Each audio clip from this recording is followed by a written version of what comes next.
البدع والأهواء، أهل البدع العقائدية وأهل البدع السياسية. نقول بيننا وبينكم السلف، بيننا وبينكم الكتب، كان فيقول البدع بيننا وبينكم. Bismillahirrahmanirrahim. Qala al-Imam an-Nawawi rahimahullahu taala.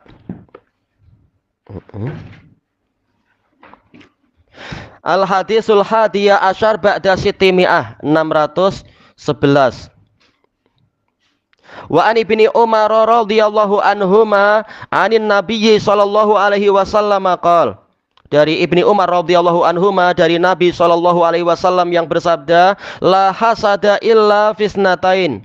Tidak ada kedengkian kecuali pada dua jenis manusia. Ini kita terjemahkan sesuai dohirnya dulu.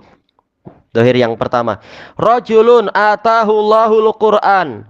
Seseorang yang Allah beri Al-Qur'an. Allah beri dia Al-Qur'an, fahuwa yaqumu bihi ana al-laili wa ana an-nahar. Lalu dia menegakkannya, yaitu apa? Mengamalkannya, melaksanakannya, mengurusinya. Qamabi artinya adalah mengurusi. Baik, di waktu-waktu malam dan waktu-waktu siang. Wa rajulun atahu malan, dan yang kedua adalah seseorang yang Allah beri harta, fahuwa yunfiquhu ana al-laili wa ana an-nahar. Kemudian dia menginfakkannya di waktu-waktu malam dan di waktu-waktu siang. Muttafaqun alaih. Al-ana as-saat. Ya, an artinya adalah waktu. Berarti ana jamaknya yaitu apa? Waktu-waktu. Hadis ini intinya sama dengan hadis yang sebelumnya. Makanya Al-Imam Ibnu Hubairah Al-Hambali rahimahullah menyebutkan hadis Ibnu Umar ini telah banyak disyarah di dalam hadis Ibni Mas'ud, dalam buku beliau tentunya Al-Ifsah. Tayyib. Tapi apa? Karena ini Imam Nawawi mendatangkan lagi, berarti apa? Beliau memang ingin mengingatkan, maka kita mengingat kembali pembahasan itu, yaitu sabda Nabi SAW, la hasada illa fisnatain. Tidak ada kedengkian kecuali di dalam dua perkara. Tayyib. Dijelaskan oleh Imam Ibnu Hubairah rahimahullahu taala, di sini ada kemungkinan la di sini walaupun dohirnya adalah khobar, tapi yang diinginkan adalah insya, yaitu nahi, yaitu jangan ada kedengkian. Tayyib. Dan ini larangannya bersifat umum. Karena apa? Karena ini adalah yaitu la nafiyah yang mutlaqah, kemudian datang setelahnya adalah nakirah. Maka ini mutlak, memang tidak boleh ada kedengkian. Definisi kedengkian telah kita lewati, yaitu apa? Keinginan agar suatu kenikmatan itu hilang dari orang lain. Sama saja hilang lalu pindah ke kita atau tidak pindah ke kita, itu namanya adalah kedengkian. Tayyib, kalau kedengkian itu secara mutlak adalah haram, kenapa Nabi memperkecualikan? Yaitu apa? Ada dua kedengkian yang boleh. Kata beliau, berarti ini illa di sini adalah istisna munqati. Artinya adalah walakin. Akan tetapi di dalam dua perkara itu boleh engkau saling apa? Tanafus, saling bersaing. Taib. Cuma sampai pada ghibtah saja, yaitu keirian dan persaingan. Tidak sampai ingin punya saudaranya itu hilang. Taib. Jadi ilahnya di sini adalah mungqati. Walaupun makna pertama pun tidak terlalu jauh. Cuma intinya kembali kepada ghibtah. Taib. Akan tetapi hendaknya kalian merasa iri kepada dua jenis manusia. Yang pertama adalah rajulun atahullahul Qur'an.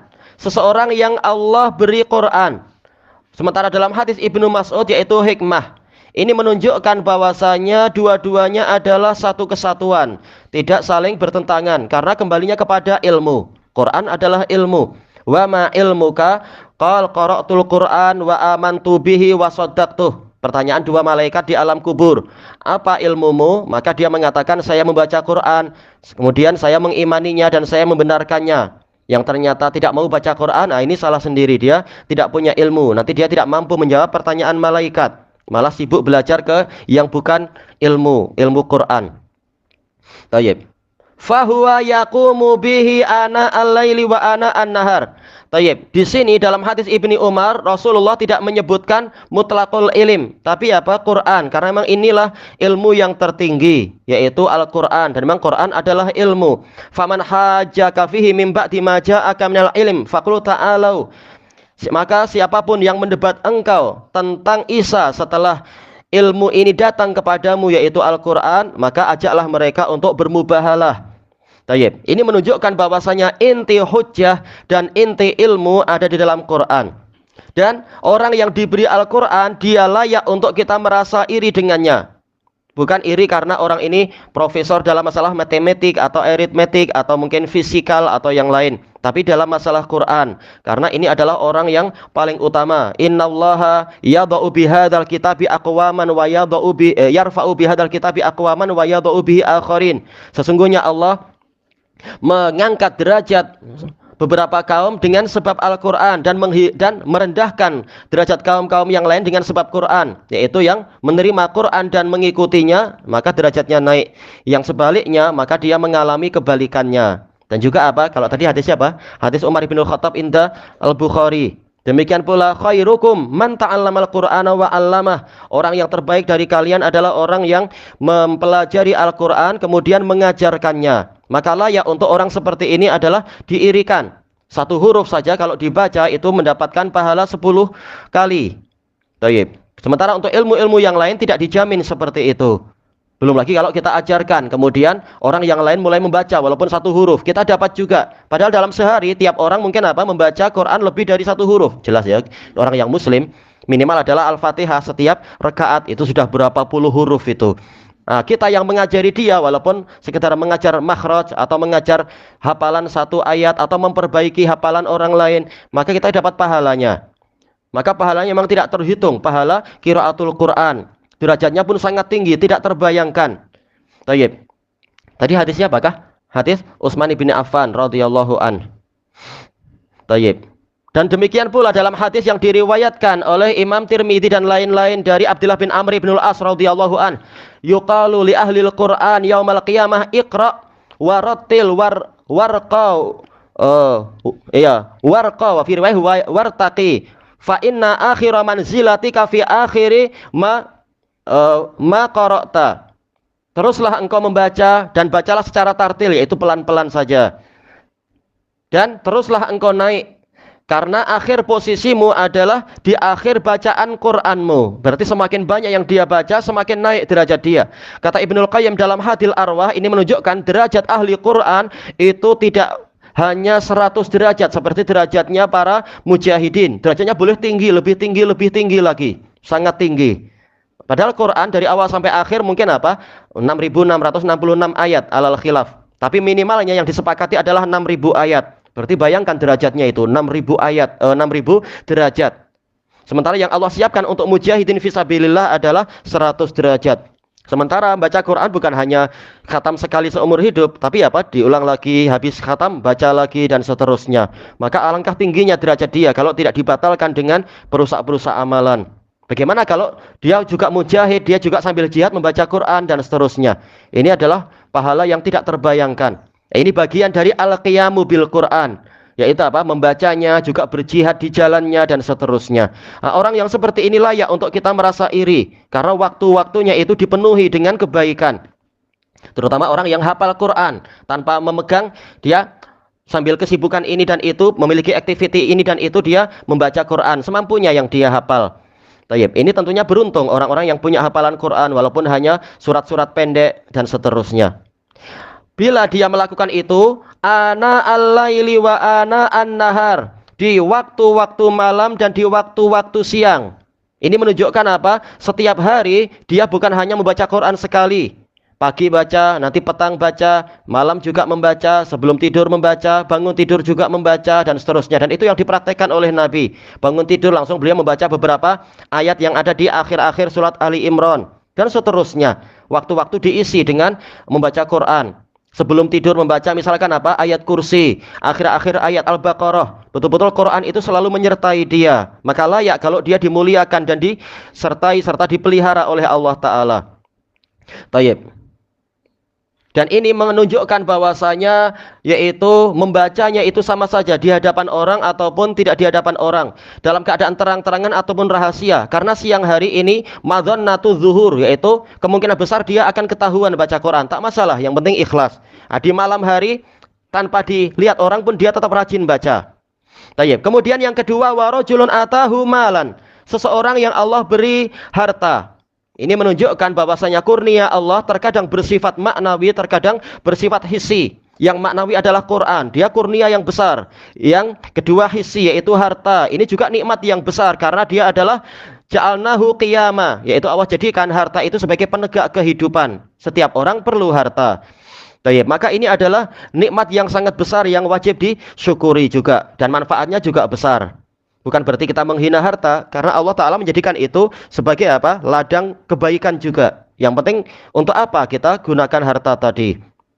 Tayyib. Allah memberikan kepada dia harta, fahuwa yunfiquh, lalu dia menginfakkannya, baik yang fardu ain ataupun fardu kifayah, atau sebagiannya untuk yang mustahabat dan sebagainya. Inna li nafsika alaika haqqo, sesungguhnya jiwamu juga punya hak untuk engkau penuhi. Jangan hanya memberikan kepada orang lain tapi diri sendiri sengsara, itu juga tidak betul. Tayyib. Jadi infak ini bersifat umum. Tayyib. Dia mendapatkan infak, keluarganya dapat, orang-orang di sekelilingnya juga mendapatkan, dan seterusnya. Tayyib. Bila dia menginfakkannya itu ana al-laili wa ana an-nahar, di waktu-waktu malam dan di waktu-waktu siang. Kata Imam Ibnu Hubairah, ini menunjukkan bahwasanya infaknya itu bukan hanya di hadapan orang, namun juga apa? Ketika sendirian. Bukan hanya terang-terangan, namun juga secara rahasia. Tanpa orang lihat pun dia infak. Ketika orang lihat pun tetap dia infak untuk memberi contoh dengan tetap apa? Jihad, memeriksa keikhlasan diri sendiri. Tayyib. Intinya di banyak waktu dia berusaha infak semampunya, terkadang berupa duit, terkadang berupa sisa makanan. Terkadang apa? Makanan kita sudah tidak suka, namun ternyata masih bermanfaat. Kita sedekahkan kepada kucing atau kepada ayam atau kepada hewan-hewan yang lain. Asyatu in rahim taharohimakallah. Kambing kalau engkau menyayanginya, maka Allah menyayangi engkau. Fi kulli dzati kabitin rotbah ajar. Ada pahala pada setiap makhluk yang memiliki jantung yang basah. Jadi ada aja tempat untuk kita berinfak di situ. Tayyib. Tidak terbatasi. Demikian pula perkara-perkara yang lain. Tayyib. Dan ini menunjukkan bahwasanya saking tingginya nilai orang kaya yang bersyukur sampai Nabi mengatakan inilah yang layak untuk orang merasa iri kepadanya. Bagaimana dia punya harta namun dia tidak terlalaikan dan tidak terfitnah oleh harta itu. Malah apa? Dia selalu menginfakkan di pagi, petang, siang, malam. Nah, ini layak untuk orang merasa iri kepadanya. Tayyib. Gabungan dua perkara ini menunjukkan memang dua perkara ini sangat penting, sangat tinggi nilainya di sisi Allah sehingga layak untuk orang merasa iri. Bukan iri karena diberi itu, namun diberi itu dan diberi taufik untuk mengamalkannya sebagaimana mestinya. Tayyib. Dan gabungan dua perkara ini telah diisyaratkan oleh Nabi SAW dalam Sahihul Musnad. Nabi mengatakan al-jahir bil Quran kal jahir bis shadaqah. Orang yang terang-terangan membaca Al-Quran itu seperti orang yang terang-terangan bersedekah. Jadi Nabi menggabungkan dua perkara ini, masalah Quran dan harta, menunjukkan memang ini perkara yang sangat penting di dalam kehidupan manusia dan sangat tinggi potensinya untuk memberikan, untuk mendatangkan pahala. Yang penting apa? Dia ikhlas. Terang-terangan baca Quran bagus. Untuk apa? Menghidupkan syiar Islam.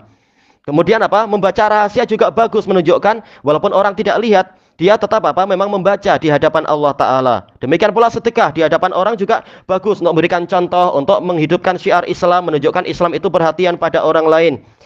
Demikian pula ketika rahasia, dia juga siap berinfak walaupun orang tidak lihat, karena dia yakin Allah Ta'ala melihat. Intinya kembalinya kepada keikhlasan. Kalau dia ikhlas, maka dia mengerjakannya di hadapan orang ataupun tidak. Karena di sini Nabi memuji pagi, baik siang ataupun malam dia berbuat, dan ini orang yang layak untuk kita merasa iri dengannya. Tayyib. Sebagaimana orang kaya bersyukur itu sangat tinggi nilainya, demikian pula berarti apa? Orang yang diberi ilmu Quran kemudian bersyukur, ini juga tinggi nilainya. Kalau habis itu malah digunakan untuk kebatilan, berarti apa? Tidak bersyukur. Tayyib. Ilahuna wallahu a'lam.